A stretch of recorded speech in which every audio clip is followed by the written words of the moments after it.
थरथरी।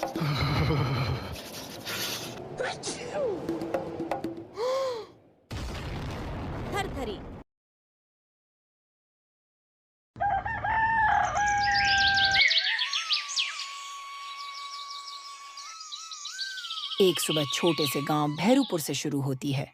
हर सुबह यहाँ की मिट्टी से धूल उड़ती, बैलों की गले में बंधी घंटियां बजती और दूर कहीं बच्चे खेलते दिखाई देते।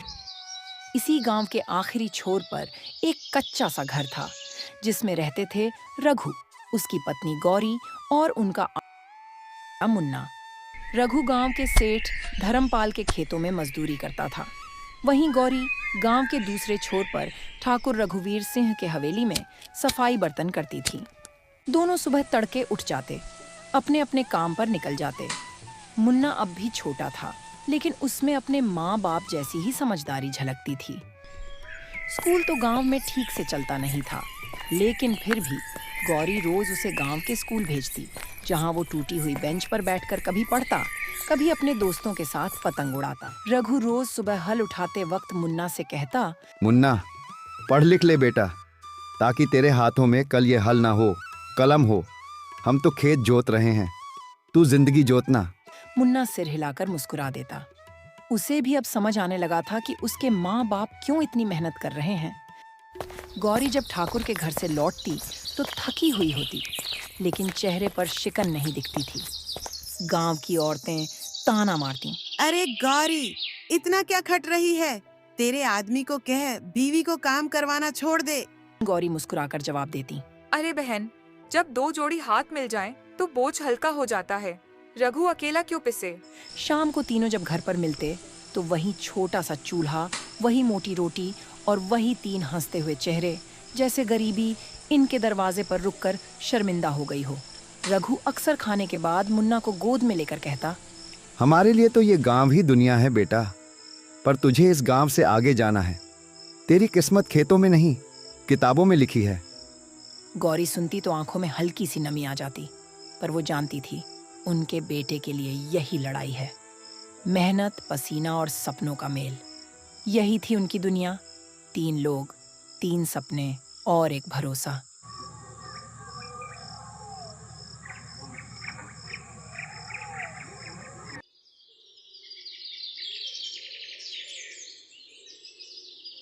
भैरूपुर गांव की मिट्टी हमेशा से उपजाऊ मानी जाती थी, पर इस बार जैसे किस्मत ने भी मुंह मोड़ लिया था। लगातार 2 साल से बारिश नहीं हुई थी। गांव के सारे तालाब सूख चुके थे, कुएं की तली तक फट गई थी और हैंडपंप से भी अब सिर्फ हवा निकलती थी। खेती तो जैसे किस्सा बनकर रह गई थी। रघु के मालिक सेठ धर्मपाल के खेत अब सूखे मैदान जैसे दिखते थे। जहां कभी हरियाली लहलहाती थी, अब वहां सिर्फ धूल उड़ती थी। सुबह जब रघु खेत पर पहुंचा तो सेठ उसे देखते ही बड़बड़ाने लगा, करे रघु, खेत में काम करेगा भी या नहीं? ऊपर से बारिश ही नहीं हो रही और तू भी हाथ पर हाथ धर के बैठा है। सेठ जी, काम तो करूं, पर मिट्टी में बीज डालूं तो कैसे? पानी ही नहीं है। हमको तेरी बहानेबाजी नहीं सुननी। खेत सूखा पड़ा है, हम तेरा क्या करें? काम नहीं है तो मजदूरी भी बंद समझ ले। रघु कुछ बोल नहीं सका, आंखें नीची कर लीं। जेब में पहले से ही फूटी कौड़ी नहीं थी, अब तो काम भी जा रहा है। उधर ठाकुर रघुवीर सिंह की हवेली में भी हालात बिगड़ रहे थे। पानी की किल्लत ने गांव के बड़े बड़े लोगों के माथे पर भी चिंता की लकीरें खींच दी थीं। गौरी जब काम पर पहुंची तो ठाकुर की बीवी भानुमती देवी गुस्से में चीख रही थी, अरे गौरी, अब रोज रोज कपड़े धोने का कहोगी? पानी खुद महंगा हो गया है, कल से आना बंद कर, सुन ली? गौरी को जैसे किसी ने जमीन में गाड़ दिया हो। ठाकुर की हवेली से रोज मिलने वाले पैसे ही उनके घर का सहारा थे।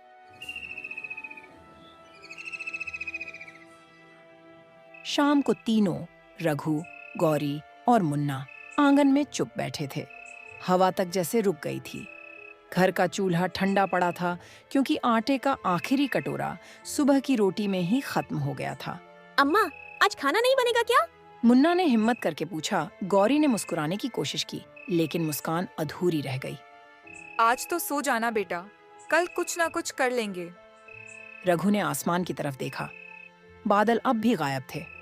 बस दूर कहीं से एक धूल भरी हवा चली और मिट्टी का गुब्बार उनके चेहरों पर आकर जम गया। अब गांव में सिर्फ 2 चीजें बाकी थीं, सूखा हुआ तालाब और सूखती हुई उम्मीद। अगली सुबह मुन्ना अपने दोस्तों के साथ गांव की सूखी नहर के किनारे खेल रहा था। तेज धूप, धूल भरी आंधी और कमजोर शरीर उस पर जबरदस्ती खेलने की जिद। खेलते खेलते अचानक मुन्ना लड़खड़ाया और वहीं गिर पड़ा। साथ खेलने वाले बच्चों ने दौड़कर आवाज लगाई, अरे मुन्ना गिर गया रे, भागो, इसकी अम्मा को बुलाओ। गांव में हलचल मच गई। कोई दौड़ा, कोई आवाज लगाने लगा। गौरी ठाकुर के घर से भागती हुई आई और जब देखा कि उसका मुन्ना मिट्टी में गिरा पड़ा है तो उसके होश उड़ गए। मुन्ना, ओ मुन्ना, क्या हुआ बेटा? आंखें खोल, देख, तेरी अम्मा आई है। मुन्ना की आंखें आधी खुली थीं, होंठ सूख गए थे, शरीर बुखार से तप रहा था। रघु को जब खेत पर खबर मिली तो वो भी भागता हुआ आया। दोनों पति पत्नी ने मिलकर मुन्ना को घर लाया और उसके माथे पर गीला कपड़ा रखा, लेकिन बुखार कम होने का नाम ही नहीं ले रहा था। गांव का वैद्य हरिया बाबा आया, नाड़ी देखी और सिर हिलाकर बोला, बुखार बहुत तेज है। गर्मी, भूख और कमजोरी ने बच्चे को तोड़ दिया है। दवा तो बनाऊंगा, लेकिन असली इलाज तो शहर में ही होगा। डॉक्टर के पास ले जाओ, जल्दी। शहर ले जाना? रघु और गौरी ने एक दूसरे की तरफ देखा। शहर जाने का मतलब किराया, दवा, डॉक्टर की फीस, सब मिलाकर पैसे, और पैसे तो अब उनके पास बिल्कुल नहीं थे। गौरी की आंखों से आंसू टपकने लगे। हमारे पास तो कुछ भी नहीं बचा बाबा, कहाँ से लाएं इतना पैसा? इस गरीब की औलाद भी बीमार हो जाए तो इलाज भी किस्मत मांगता है। अपने बच्चे के लिए भी कुछ नहीं कर सकते हम?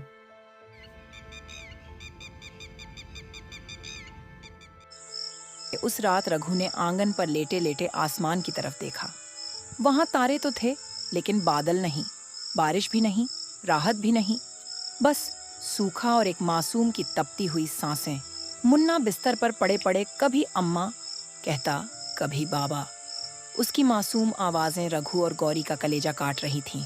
अब सवाल सिर्फ गरीबी या भूख का नहीं था, सवाल मुन्ना की जान का था। गौरी ने ठान लिया, चाहे कुछ भी करना पड़े, मुन्ना को बचाना ही होगा। मुन्ना की हालत लगातार बिगड़ती जा रही थी। बुखार जैसे उसके नन्हे शरीर को जलाने पर उतारू था। रघु और गौरी ने तय कर लिया, अब कुछ भी हो जाए उसे तुरंत गांव के वैद्य हरिया बाबा के पास ले जाना होगा।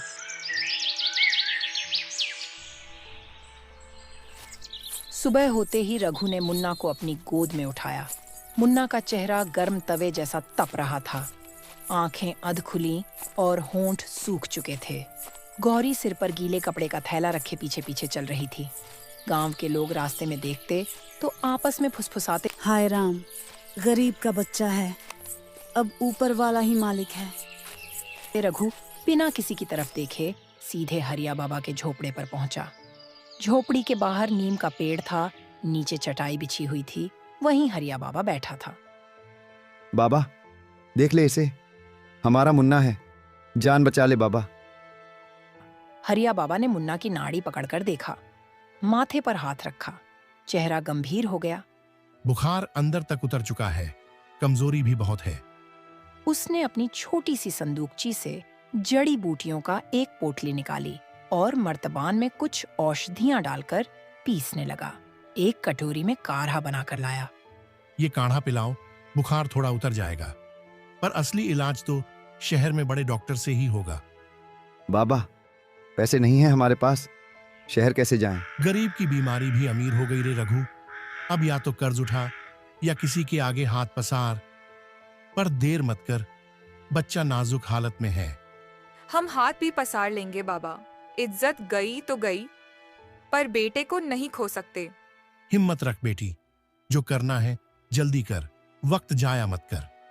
रघु ने मुन्ना को अपनी गोद में कसकर पकड़ लिया, जैसे उसे खो देने का डर उसके अंदर से चीख रहा हो। उसके माथे की नसें तन गई थीं। अब सवाल गरीबी का नहीं था, सवाल मुन्ना की जान का था। हरिया बाबा की सलाह पर रघु और गौरी ने जैसे तैसे गांव से उधार लेकर कुछ बर्तन बेचकर और एक पड़ोसी से मदद मांगकर मुन्ना को शहर ले जाने का इंतजाम कर लिया।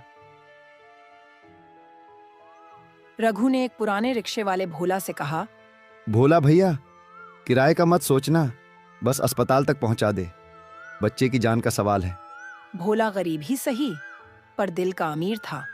बिना कुछ कहे हाथ पकड़कर बोला, चल बैठ जा रघु, किराया बाद में देखा जाएगा, पहले बच्चे को अस्पताल ले चल। रिक्शा हिचकोले खाते हुए शहर की ओर निकल पड़ा। धूल भरी सड़क, तपती दोपहर और बीच में बार बार रुकता हुआ रिक्शा, लेकिन रघु और गौरी की नजरें सिर्फ मुन्ना के चेहरे पर थीं। करीब 3 घंटे के सफर के बाद वे शहर के अस्पताल पहुंचे। बड़ी बड़ी दीवारें, खचाखच भीड़ और बीमारियों की बदबू से भरा माहौल। डॉक्टर ने मुन्ना को देखा, थर्मामीटर लगाया, नाड़ी देखी और फिर सिर हिलाते हुए बोला, बच्चे की हालत नाजुक है, टेस्ट, दवाइयां, भर्ती सब मिलाकर 20,000 लगेंगे, बिना पैसों के इलाज नहीं होगा। साहब 20,000? हमारे पास तो 100 रुपए भी पूरे नहीं हैं। हम भी मजबूर हैं बहन, ये सरकारी अस्पताल नहीं है, प्राइवेट है, पैसे लाओ तभी इलाज शुरू होगा, वरना किसी सरकारी अस्पताल में जाओ। रघु ने जेब टटोली, कुछ मुड़े तुड़े नोट, कुछ सिक्के, सब मिलाकर मुश्किल से 200-300 रुपए। गौरी जमीन पर बैठकर फूट फूट कर रो पड़ी। मुन्ना बुखार में बेसुध पड़ा था, होंठ सूख चुके थे, सांसें रुक रुक कर आ रही थीं। साहब कुछ कर लो, हमारा बच्चा है साहब, गरीब की औलाद है तो क्या उसकी जान की कीमत नहीं। डॉक्टर ने नजरें फेर लीं। आसपास के मरीज उन्हें घूर रहे थे, पर कोई कुछ कर नहीं सका। हर कोई अपने दर्द में डूबा हुआ था। आखिर में हार कर रघु और गौरी को मुन्ना को फिर से उसी हालत में उठाकर रिक्शे पर लादना पड़ा। रिक्शे में बैठते समय रघु ने फटी हुई आंखों से अस्पताल को देखा, जैसे आसमान की तरफ देखकर कोई सवाल कर रहा हो। गरीब का बच्चा है, इसलिए 20,000 की कीमत लग गई इसकी जान पर। वापसी का सफर और भी भारी था। शरीर थक चुका था, पर आंखों में सिर्फ एक ही बात थी, क्या हम अपने बच्चे को यूं ही मरने देंगे? गौरी की आंखों से आंसू लगातार बह रहे थे। मुन्ना की धड़कनें धीमी हो रही थीं और जिंदगी जैसे मुट्ठी से फिसलती रेत बन गई थी। अब रघु के पास एक ही रास्ता बचा था, या तो किसी से बड़ा कर्ज ले या अपनी आखिरी इज्जत भी गिरवी रख दे, पर मुन्ना को बचाना ही होगा।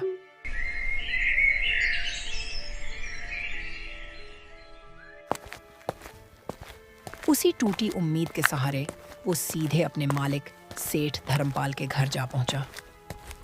सेठ धर्मपाल उस वक्त अपने आंगन में चारपाई पर बैठा हुक्का गुड़गुड़ा रहा था। सेठ जी, हमारे बच्चे की जान पे बनी है, 20,000 चाहिए, बाद में मजदूरी में काट लेना, जान बचा लीजिए सेठ जी। सेठ ने हुक्के का धुआं उड़ाया और घूर कर देखा।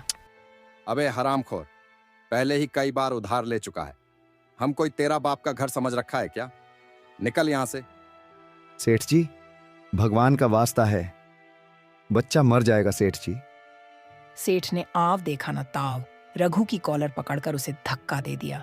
भिखारी कहीं का, निकल यहां से, वरना नौकरों से पिटवा दूंगा। रघु जमीन पर गिर पड़ा, बदन पर मिट्टी लग गई, पर आंखों में सिर्फ मुन्ना की छवि थी। वो किसी तरह उठकर घर लौट आया। उधर गौरी ने भी हिम्मत की, अपनी सेठानी भानुमती देवी के घर गई। गोद में मुन्ना का पुराना झूला लेकर पहुंची। मालकिन, बच्चा मर रहा है, थोड़े पैसे उधार दे दो, हाथ जोड़ती हूँ, बाद में काम करके चुका दूंगी। भानुमती देवी ने झूले को धूल में फेंक दिया। कमीनी, तुझे नौकरी देती हूँ, कपड़े धुलवाती हूँ, अब तुझे पैसे भी दूं। गरीब लोग तो सिर्फ भीख मांगते ही रहते हैं, निकल यहाँ से। फिर उसने नौकरों को इशारा किया। नौकरों ने गौरी को पकड़कर घर के बाहर धक्का दे दिया। मालकिन, एक माँ की ममता पर दया कर दो, भगवान के लिए। पर वहां कोई दया नहीं थी। दरवाजा भड़ाक से बंद कर दिया गया। गौरी का सिर फर्श पर लगा और खून बहने लगा। आंखों से आंसू और माथे से खून बहता देख जैसे उसके अंदर कुछ टूट गया।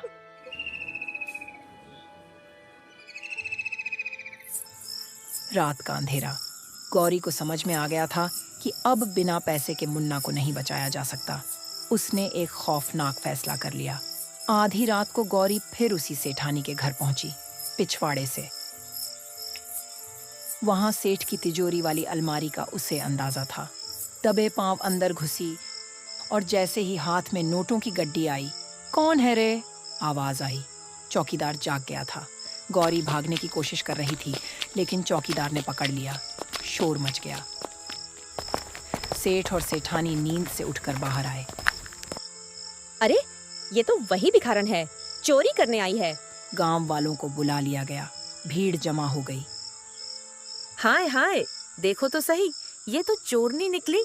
उसके बिखरे बाल, फटे कपड़े, आंखों से बहते आंसू उसकी इज्जत जैसे सड़क पर बिछा दी गई थी। हम चोर नहीं हैं, हम माँ हैं। हमारा बच्चा मर रहा है। पैसे नहीं थे, मजबूरी थी। पर गांव वालों की आंखों में दया नहीं, सिर्फ तमाशा देखने की भूख थी।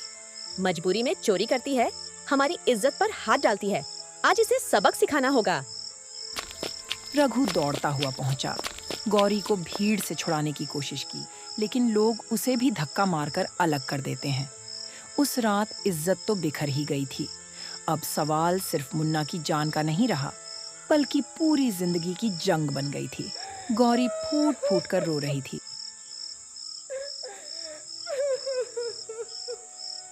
भगवान, क्या गरीब होना गुनाह है? भीड़ का शोरगुल धीरे धीरे खत्म हो गया था, लेकिन रघु और गौरी की दुनिया में जैसे सब कुछ खत्म हो चुका था। गौरी की आंखें अब भी लाल थीं। आंसू तो जैसे सूख गए थे, बस चेहरे पर लांछन और बेबसी का दाग बाकी था।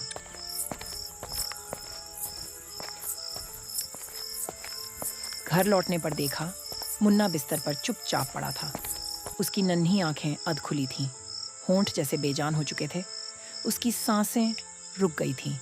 मुन्ना उठ बेटा, देख अम्मा आ गई। मुन्ना। कोई जवाब नहीं। रघु दौड़कर पास आया, मुन्ना के शरीर को हिलाया, उसकी छाती पर कान लगाया। धड़कन बंद थी। नहीं नहीं, मेरा मुन्ना नहीं। अरे कोई बुलाओ। मुन्ना उठ, उठ जा बेटा।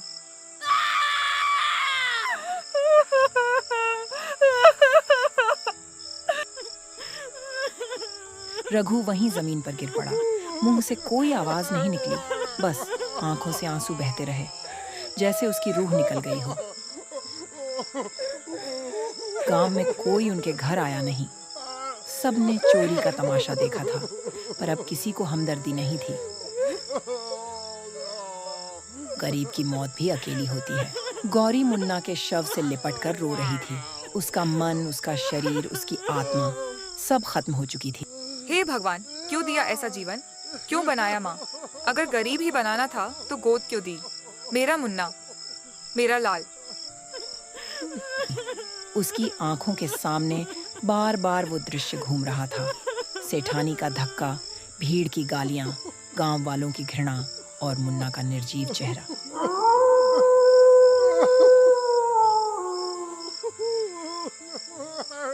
रात गहरा गई। घर अंधेरे में डूबा हुआ था। रघु चुपचाप कोने में बैठा था। अब उसके पास न बेटा, न इज्जत, बस एक टूटी हुई देह और बिखरा हुआ मन बचा था।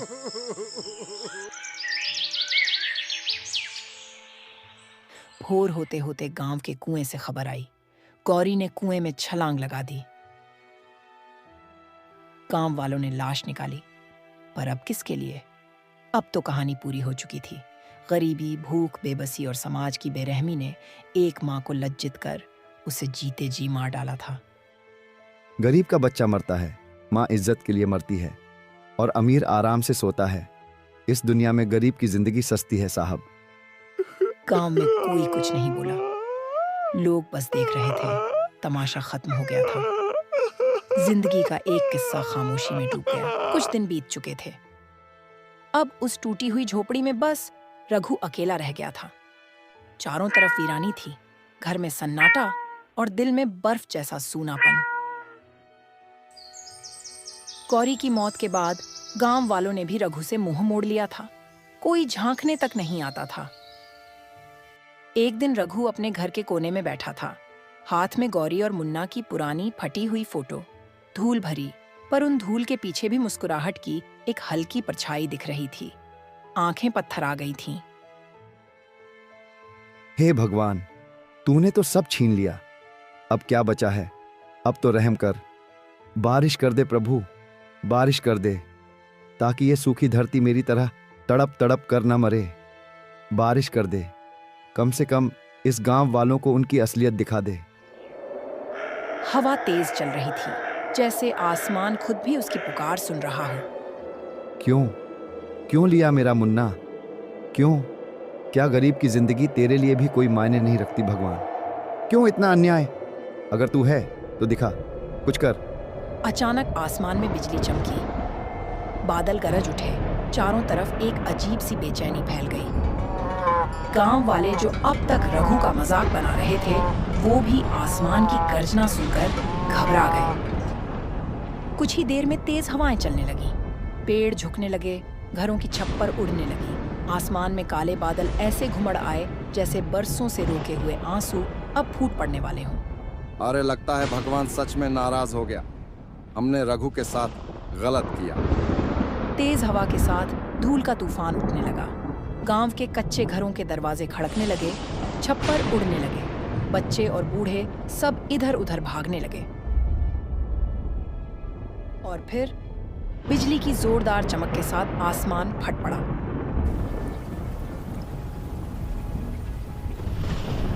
बारिश, मूसलाधार बारिश। सूखी धरती पर पानी बरसने लगा, पर यह पानी सिर्फ धरती की प्यास बुझाने नहीं आया था। ये उन आंसुओं का हिसाब था जो रघु और गौरी की आंखों से निकले थे।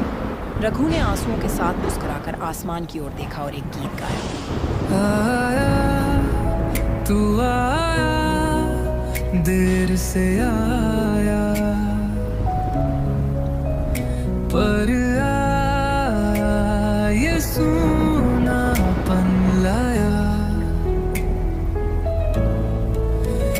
तेरी यादों का साया साथ लाया, इस दिल के वीराने में दर्द जगाया। इस गाँव को दे, तेरे बिना ये सूना एक, हर गली हर मोड़ है चुपचाप, सन्नाटे का बसा ये आलापा। गांव वाले भागने लगे। जिन घरों में कभी रघु और गौरी की गरीबी का मजाक उड़ाया जाता था, वहीं अब पानी भरने लगा। सेठ धर्मपाल का आलीशान मकान भी पानी में घिर गया। उसकी तिजोरियां पानी में बहने लगी। कोई मेरी तिजोरी बचाओ, भगवान माफ कर दो, हमने गलती की। पर अब भगवान भी खामोश था। वो सुन रहा था सिर्फ रघु की पुकार। चारों तरफ बस बारिश, आंसुओं की बारिश, बेबस चीखें और सिसकती आत्माएं। रघु वहीं अपने घर के कोने में बैठा रहा, हाथ में फोटो थामे हुए भीगता रहा, पर उसकी आंखों में एक सुकून था। मुन्ना, गौरी, देखो भगवान ने जवाब दिया है। अब कोई हंसेगा नहीं, अब सब रोएंगे। और वो बारिश बस बरसती रही। अगली सुबह बारिश की बौछारें थम चुकी थीं, लेकिन पूरी धरती पर पानी का सैलाब छा गया था। गांव का हर रास्ता कीचड़ में तब्दील हो चुका था। लोग घरों के बाहर निकले तो उन्हें दिखा, गांव का नक्शा ही बदल गया है। हवा में अब न कल की घमंड भरी आवाज थी, न ताने, सिर्फ सन्नाटा। लेकिन सबसे बड़ा मंजर था सेठ धर्मपाल और भानुमती देवी के महलनुमा घर का। सेठ का आलीशान घर अब आधा टूटा हुआ था। दीवारों से प्लास्टर झड़ चुका था, अंदर रखी तिजोरियां पानी में बह गई थीं, अनाज के गोदाम की दीवार गिर चुकी थी और सारा अनाज पानी में बहकर गल चुका था। सोने चांदी के जेवरात भी बह गए थे। सुबह की पहली किरण में चिड़ियों की चहचहाहट गूंज रही थी, पर अब वो चहचहाहट भी तानों जैसी लग रही थी। सेठ और सेठानी, वही जो कल तक लोगों को धक्के देकर घर से निकालते थे, आज खुद गीली जमीन पर बैठे हुए थे। उनकी हालत फटे हाल भिखारियों जैसी थी। अरे भगवान, सब लुट गया, सब खत्म हो गया।